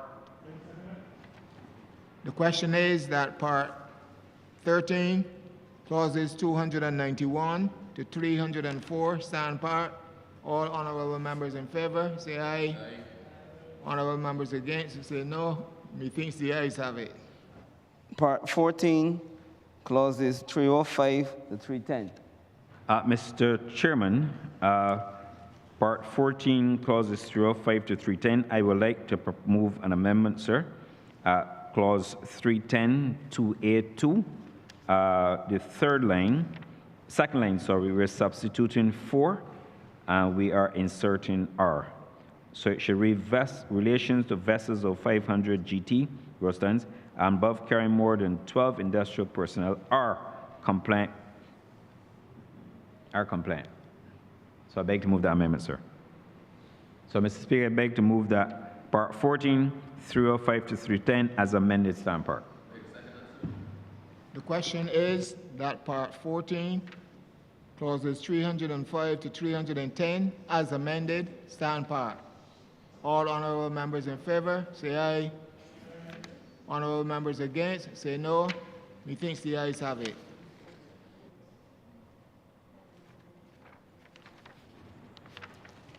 Part 15, clauses 311 to 385. Mr. Chairman, I beg that Part 15, clauses 311 to 385 stand part. The question is that Part 15, clauses 311 to 385 stand part. All honourable members in favour, say aye. Aye. Honourable members against, say no. Methinks the ayes have it.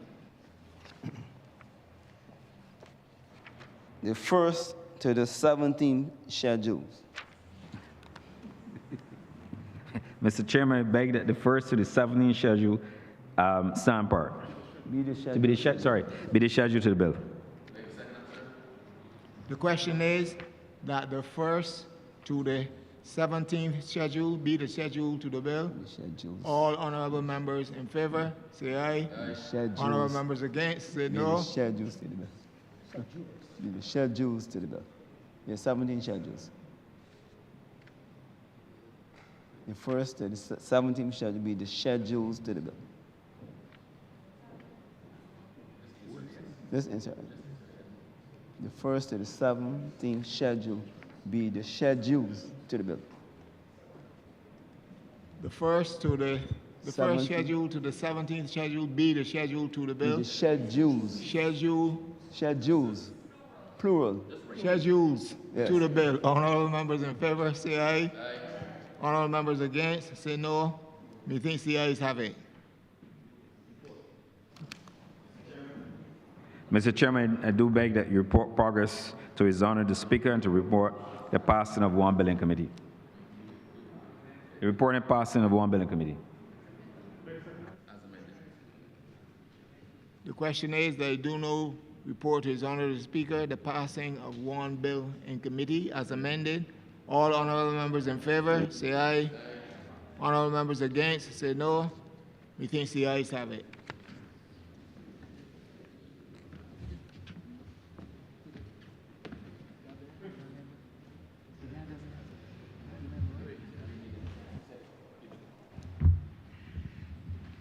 The chairman of committees has reported the passing of one bill as amended in committee. Honourable member, Mr. Michael West Central. Mr. Chairman, I beg that the bill be read a third time. The question is that the bill be read a third time. All those honourable members in favour, please say aye. Aye. Those against, please say no. Methinks the ayes have it. Mr. Chairman, I beg that the bill be now passed and be cited as the Seafarers Act 2026 as amended. The question is that this bill be passed and so cited. All those honourable members in favour, please say aye. Aye. Those against, please say no. Methinks the ayes have it. This bill is passed and so cited.